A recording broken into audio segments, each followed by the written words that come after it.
ప్రభు నామమున అందరికీ శుభోదయం. ఈరోజు దేవుని వాగ్దానము ఏమనగా, కీర్తనలు గ్రంథము 79వ అధ్యాయము 9వ వచనము. మా రక్షణకర్తవగు దేవ, నీ నామ ప్రభావమును బట్టి మాకు సహాయము చేయము. నీ నామమును బట్టి మా పాపములను పరిహరించి మమ్మును రక్షింపము.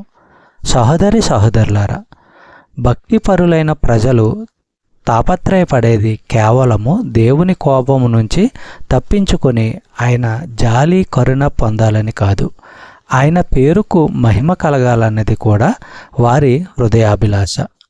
దేవుని నామ ఘనత గురించిన శ్రద్ధ ఒక మనిషిలో లేకుంటే నిజమైన ఆధ్యాత్మిక జీవం గురించి అతనికేమీ తెలియదన్న మాట.